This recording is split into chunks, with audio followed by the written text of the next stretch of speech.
Had your dark suit and greasy wash water all year. Okay. You know you've been in speech too long when you know that quote really well.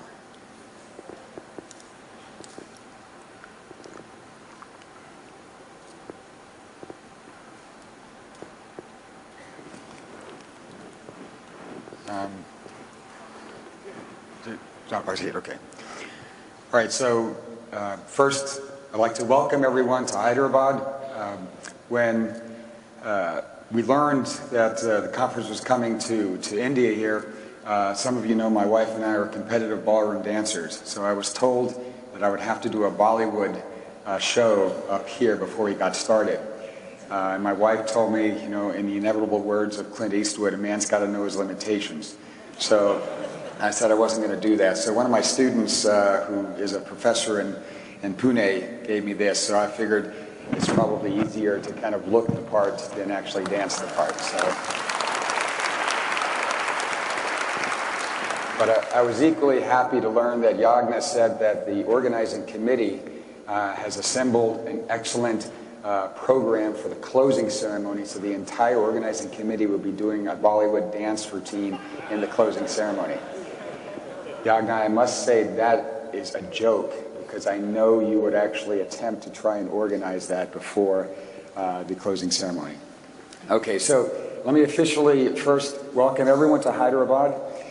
India is a country of 1.3 billion people. There are 23 official languages spoken in this country, but well over 800 different languages actually spoken throughout the country. India represents a country where advancements in speech and language technology, as well as speech and linguistic science, are converging to improve the communication abilities of both people and people-to-people type communication, as well as people-to-machine. And so it's clear that this country was well suited to be the host for Interspeech 2018. Before we get on to the program for 2018, we wanted to at least take a moment to recognize the outstanding organizers from last year. So in Interspeech 2017, to thank the organizers for the outstanding work that they did in putting that program together. In particular, they had a record number of registrations, over 1,700 attendees, large number of paper submissions, as well as sponsorship. That sponsorship is critical for the success of our society. ISCA is a nonprofit organization, so in order to be able to keep the registration costs reasonable, especially for students, the sponsorship from industry is critical in maintaining a viable program here. We also had, in that conference, a large number of exhibitors, and all the booths were sold out. So again, we'd like to thank the organizers for 2017 for a very successful program, but also for their assistance in providing an effective transition effort between 2017 and 2018. I would also like to specifically recognize Haishu Lee, our past ISCA president, for his outstanding service, as well as for his help in making the transition to this 2018 Interspeech. And so the question might be, how did we get here? Okay. One might simply think, well, India is a vast country with extensive expertise in the speech and language area, so we should just have an Interspeech here. It's one thing to declare that, it's a whole other thing to actually put a team together and be able to have the right infrastructure to make sure it's going to be successful. So back between 2010 and 2014, ISCA has a distinguished lecture program, and between 3 to 4 of our distinguished lecturers made distinguished lecture tours through India. Shrina Aranyan on the organizing committee, myself and others were part of that. And it wasn't the case that, you know, there was definitely the interest, the motivation, and the expertise to be able to organize an Interspeech. But again, a country of 1.3 billion, the largest democracy on the planet, it's very difficult to get everyone to kind of come together and say we should do it this way. And I think those distinguished lecture tours kind of laid a very good foundation. In addition to that, there needed to be kind of a grassroots support to expand and encourage young students to kind of go into this field and continue to prosper as researchers in the field. I'd like to particularly recognize Hemant Patel, who organized a series of summer workshops in Gandhinagar. Myself and Hai Shu and others participated in a summer workshop last year. He had 2 of them. He also is organizing a satellite workshop at this conference. But Hemant was very successful in bringing large numbers of students from various different locations in India to Gandhinagar to be able to participate in these summer workshops. They lasted for a week and they were very motivating and really engaging. Many of those students are actually here today. So the last part then might be, well, once you kind of have the grassroots, you have the motivation, you need to put together a team. And so that team needs to have a leader, but that leader also needs to be humble. He needs to be motivating, inspiring, but also understanding how to delegate to an expert team. And so Yagna was chosen as the general chair.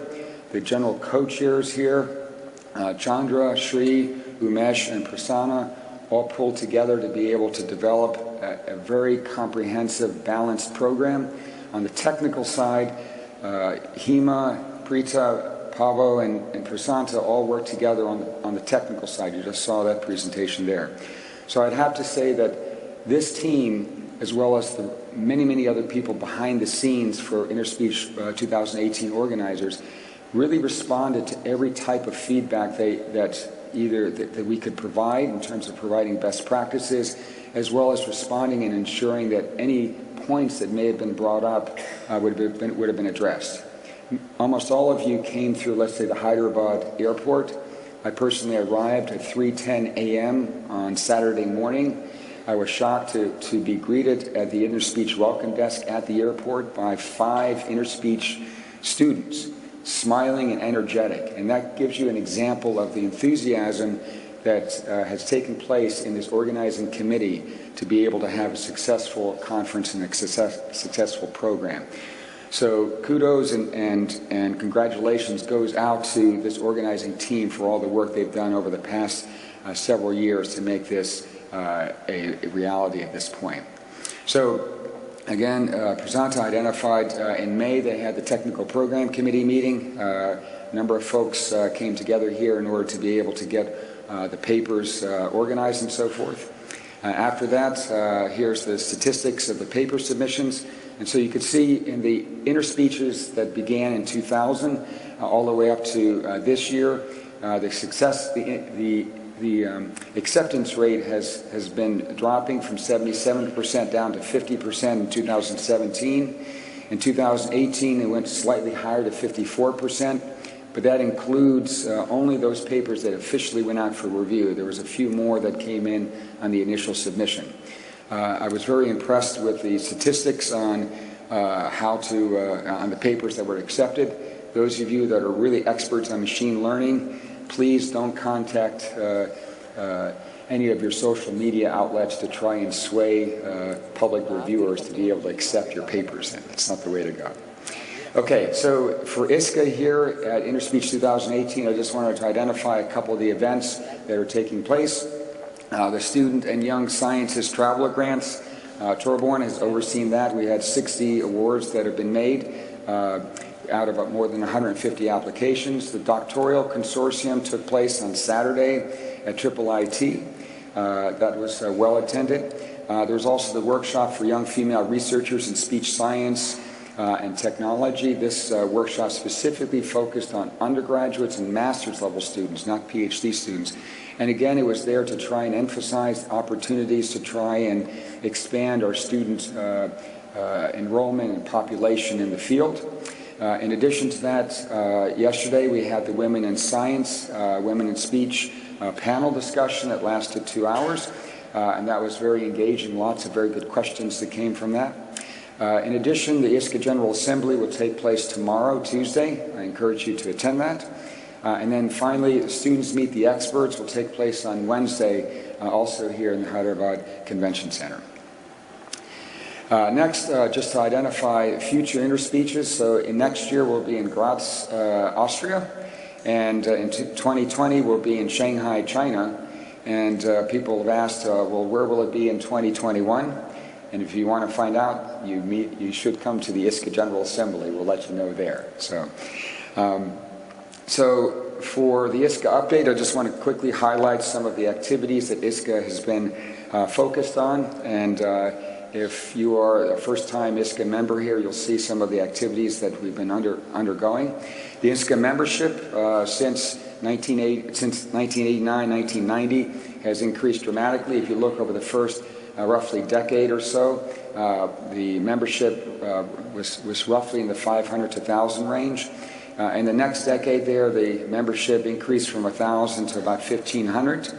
And over the last decade here, we've been sitting very healthy, close to 2,000 members. And so the last 2 years, we've had over 2,200 members in the last 2 years, and I'm very happy to say that more than 700 of those members are students. And so that's a very encouraging thing to see for our society. In addition to that, we are a nonprofit organization, so one of the things that is important to us is to ensure that the funds we collect are used in a constructive way to promote our society in a positive way. Our budget and finances are in a nice balanced shape. We'll have more details with the financial report of the General Assembly. This is our ISCA board. Each of the members here are volunteers and put an enormous amount of time and effort into ensuring that ISCA is a viable and productive society. If you see any of those members and have any questions or feedback that you'd like to provide us, please do so. We all are wearing some type of our badge with a yellow type flag there, so please give us feedback if there are things that you'd like to see happen, or come to the General Assembly and give us feedback there. For ISCA outreach, I wanted to kind of highlight just a couple of the activities that we have. First, for membership, these represent all the different countries where our members come from. So we have a pretty wide range of different representations from Europe, Asia, and North America. And so the concentrations there are quite engaging.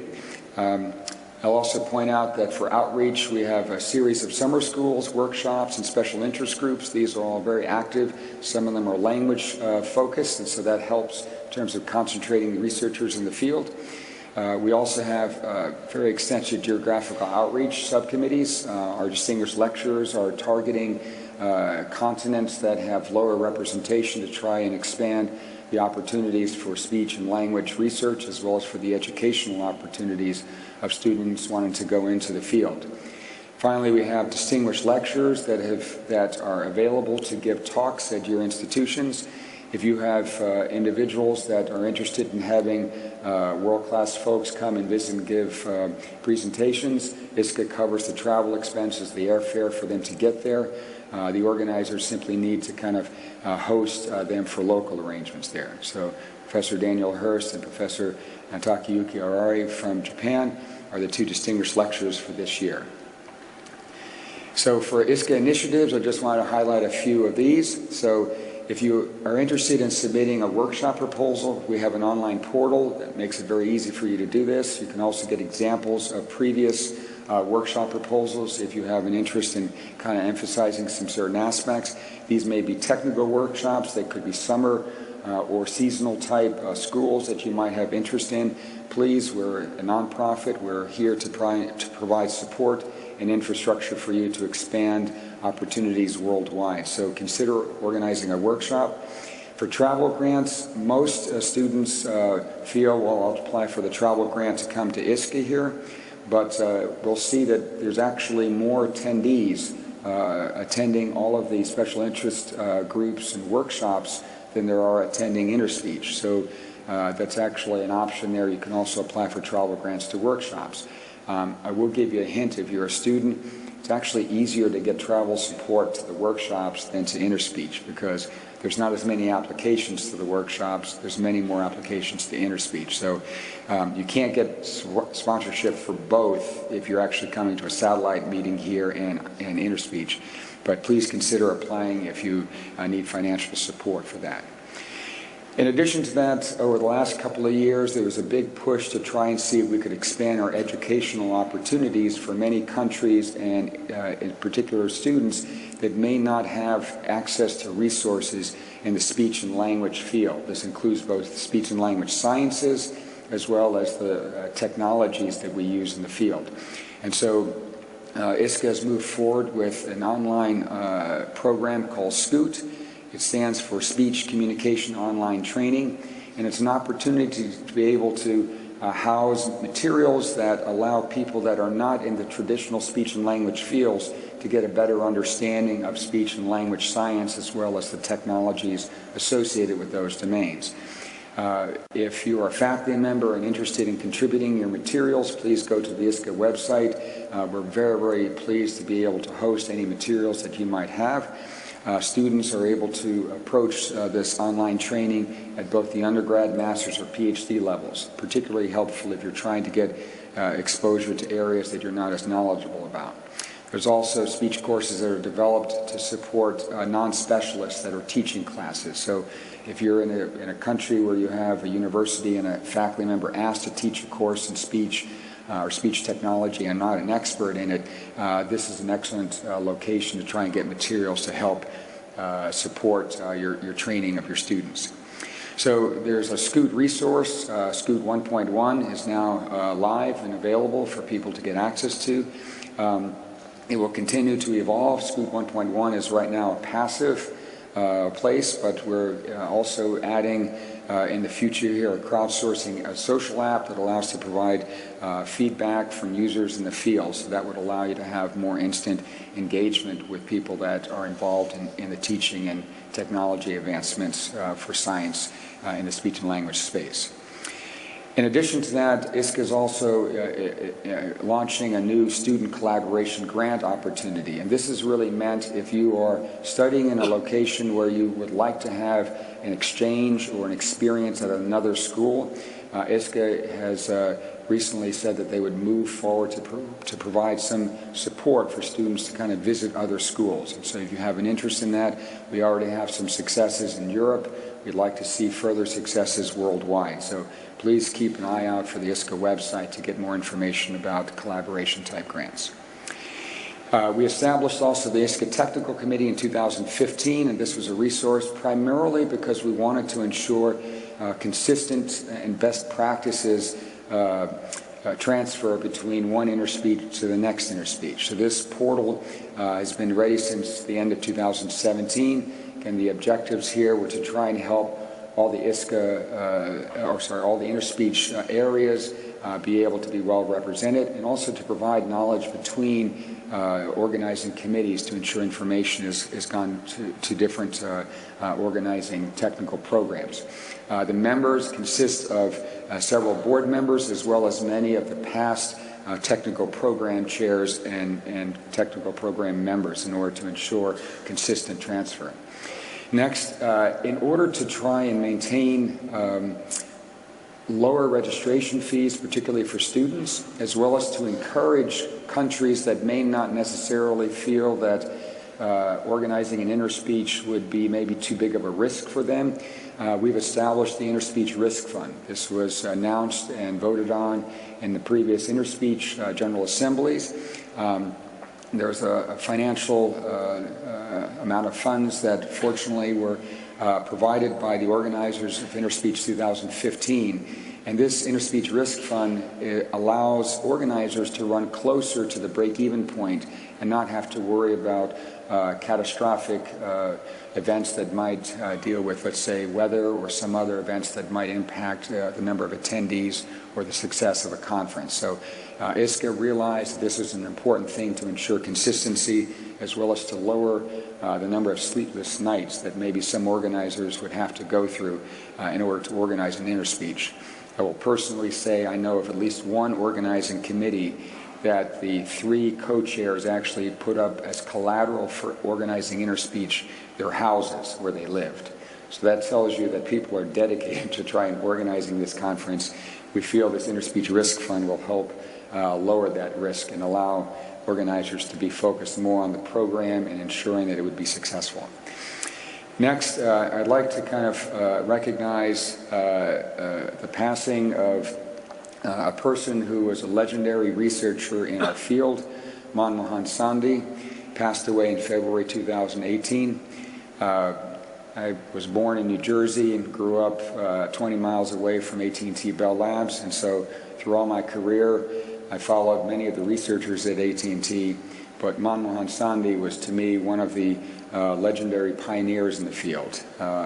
Mohan is credited with establishing the first solution for echo cancellation in the field of voice communications. He went on to provide outstanding mentorship for countless people that worked at AT&T, as well as for countless students that did summer internships at AT&T for many years.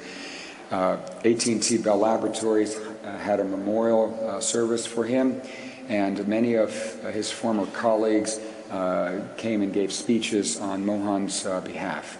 So if you would allow me, I'd like to ask for a moment of silence in remembrance of Manmohan Sandhi.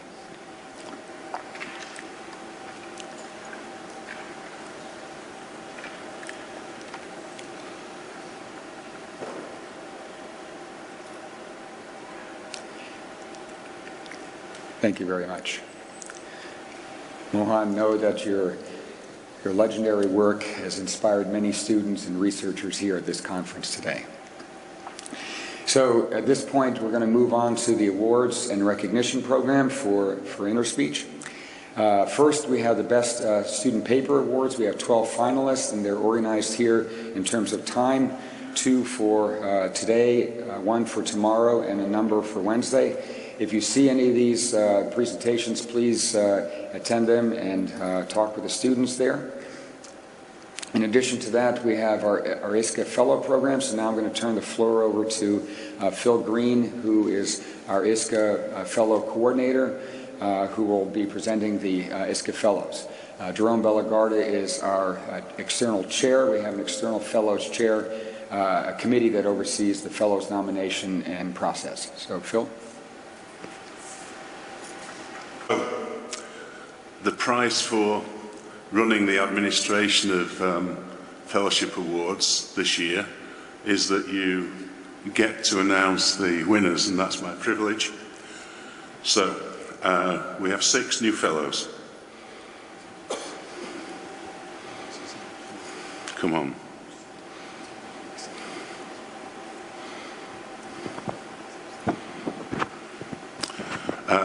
First is Dennis Burnham from Sydney. Dennis's citation is for contributions to auditory visual speech perception and to infant speech perception development. Dennis can't be here, so his colleague Chris Davis will receive the award. Chris, can you come up, please?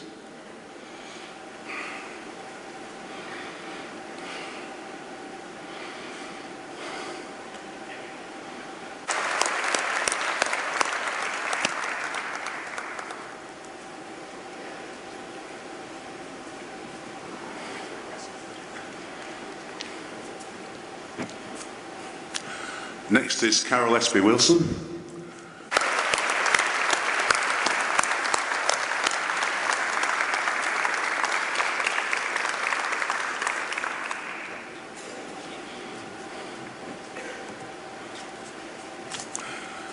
Keikichi Hiroshi for contributions to research and leadership in the field of speech prosody.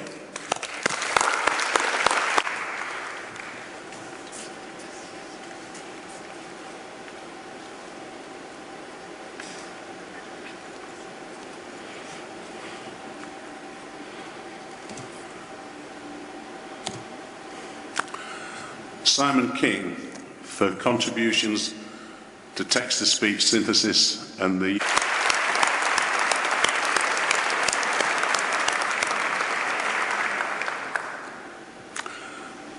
fifth fellow is Haizu Lee for contributions to multilingual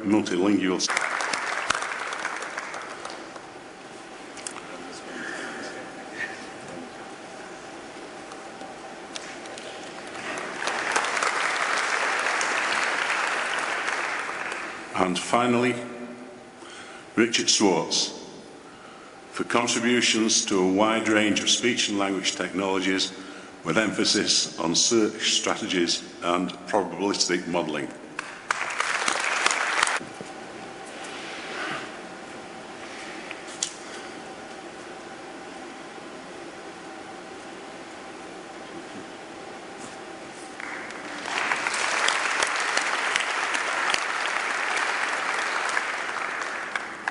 Now just bear with us while we take a group shot.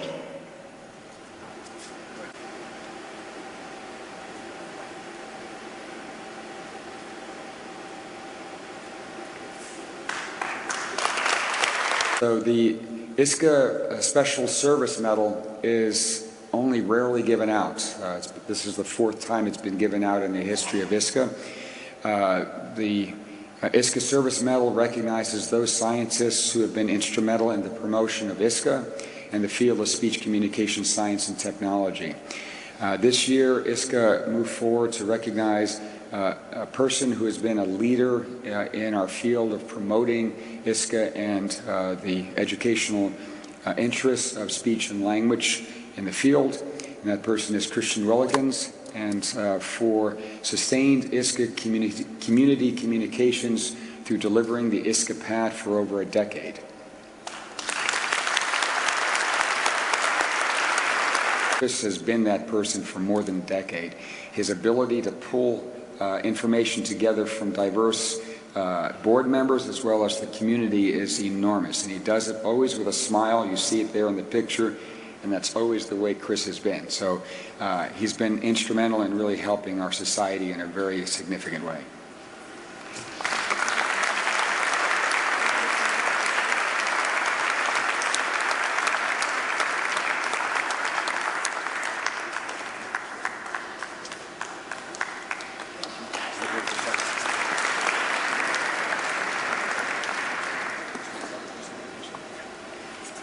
Or keep this at home, or if they want to wear it during the banquet, they could do that as well.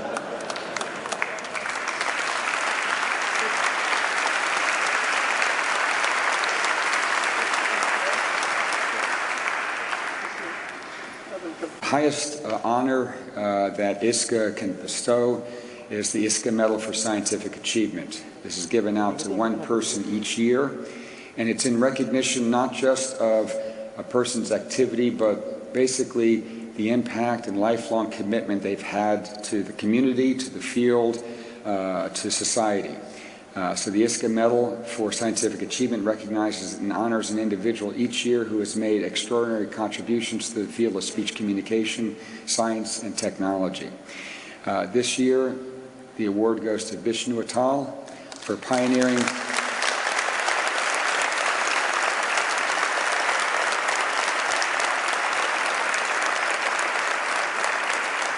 The citation reads, for pioneering contributions to speech coding and speech analysis. And I will say, I know there are many students here that believe deep neural networks is kind of the way to go. But when I started as a graduate student, one of the first papers I read was Atal and Ramdi multipulse LPC. It changed the way I looked at speech modeling. And so please go back and look at some of Vishnu's original papers. They're very inspiring and something that will allow you to kind of know where to go into the future. So.